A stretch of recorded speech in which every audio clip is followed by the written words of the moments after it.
Hello, everybody. Books and Battlefields here at the War of 1812 Museum in Plattsburgh, New York. I am here with author Keith Herkalo, and he was telling me a few good bits of his favorite parts of the battle and the War of 1812 here at Plattsburgh. So, real quick, I am going to talk to him, and he's going to give me some of his favorite bits. Here we are. I got Keith Herkalo next to me, and I've asked him to share a few of his favorite aspects and pieces of the Battle of Plattsburgh and the War of 1812, especially some orders you were talking about. Yes, these were the most important battles of the War of 1812, and not because I say so. Theodore Roosevelt said so, Winston Churchill said so, and Bathurst himself, who was the Secretary of War in Britain, he issued the final sets of orders to end the war. And the first was issued to a General Sherbrooke in Nova Scotia. He was to take, I believe, 25 or 2,700 British soldiers and go down the coast of Maine and capture the territory. It wasn't a state yet. And the United States had about 200 soldiers there. And when they saw 2,500 British soldiers, they judiciously walked away. So the British controlled that, and by doing that, they closed off the end of the St. Lawrence, so nothing could get in or out without going through that juggernaut navy they had. The second set of orders was issued to a Major General Ross. General Ross was on his way home from the Portuguese Peninsula. He worked for the Duke of Wellington. They just defeated Napoleon, and he told the troops that they were going home, but they opened their orders when they were about halfway to Britain, and it said, "You're not going home. Make a left-hand turn, go to this lovely place called the Americas. We want you to do something for us. We want you to attack some coastal region of the United States as a diversion in favor of the Northern Army." And the Northern Army was Plattsburgh. The Northern Army was Plattsburgh. They were supposed to attack. The Northern Army that he was referring to was in Montreal. And there were roughly 15,000 British troops there.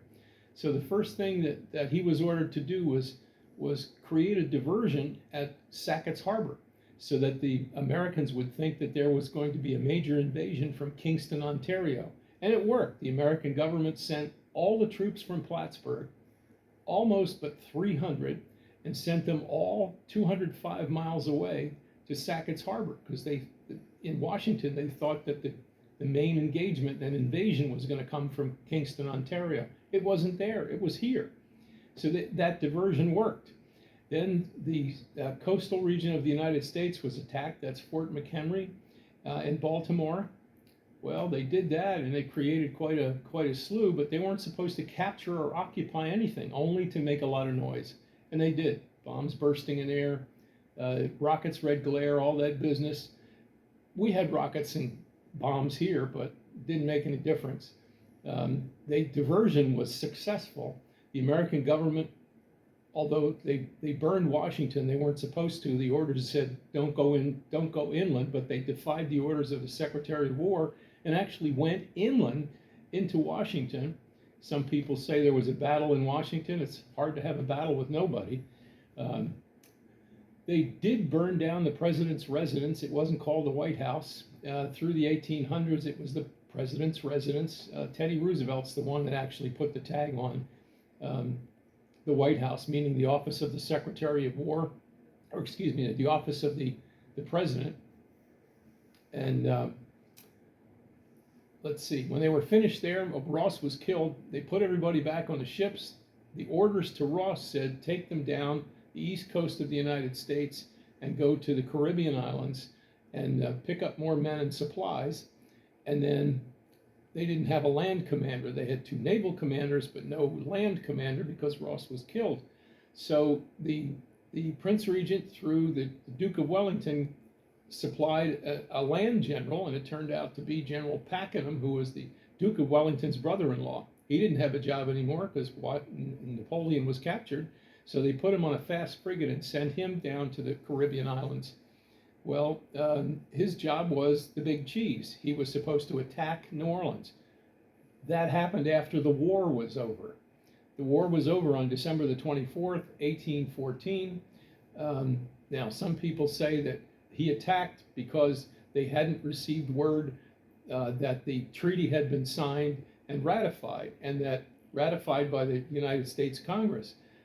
But that's not really true. If you read the orders to Pakenham, it says even if you hear that the United States has signed a treaty, you're to attack anyway. So we all talk about New Orleans and what a big deal it was. The war was over, and it turned out to be a nice song that they got out of it. But the United States in Plattsburgh pulled a victory out of nowhere with this ragtag army that General McCoom put together.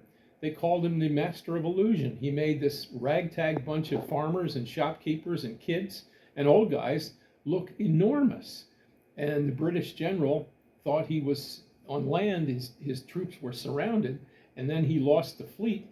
And once the fleet surrendered, he had no means of quick exit and resupply. He couldn't deal with that, and his orders said, "Don't risk His Majesty's subjects." So he thought his troops were surrounded, and he went back to Canada. That's what happened here. And you also discussed kids. Yes. These kids, who are they? Aiken's volunteers. They were people from boys from the academy here in Plattsburgh. The academy was a school, and they wanted to fight. They showed up with the general and said, "We'd like to fight." And he said, "Here, hey, go get your parents to sign these papers." And there weren't any parents around, but McCoom didn't want them to go away. He needed every weapon he could get. And these kids were excellent shots. They supplemented their families' meals with squirrels and rabbits and whatever they could go. A British soldier with a big red coat and a white X across the front was no challenge for them. So he needed those weapons, and he got 20 with the boys, and they were everywhere. The British considered anyone under the age of 18 to be an infant, is what they called them, and they didn't pay attention to them. It was a big mistake in my book, because they were all over the place, and they were so useful to General McCoom that he promised them a weapon as a trophy, if you want to call it that, for their service and their bravery here at Plattsburgh. And it took him until 1826 to convince Congress to do what he said he promised he would, and they finally did. You can look it up in the Congressional Record, 1826. They called themselves Aiken's Volunteers, and each one of the boys that was still living was issued a rifle. Several of them are still around. One is in the Smithsonian. Martin Aiken's rifle, he was the officer that sponsored the boys. His rifle is in the Clinton County Historical Association, which is about several thousand feet from here. And that's pretty much it. Now, you said that the boys were useful to Macomb. Absolutely. And the British ignored them. Yep. What were they able to do to help out? They reported everything to the general. The boys knew where everybody were. They knew where all the hiding places. They knew the shortest direction from point A to point B. And they would go and send information back to the general. So they kept him up to date. All right. Perfect. Well, here we have it. Keith Herkalo and his expertise on the Battle of Plattsburgh and part of the War of 1812. And he said it here. The orders had a smoking gun and everything came to Plattsburgh. So, thank you very much, You're Keith. quite welcome. I appreciate it. Very good. All right. And thank you for helping everybody learn more.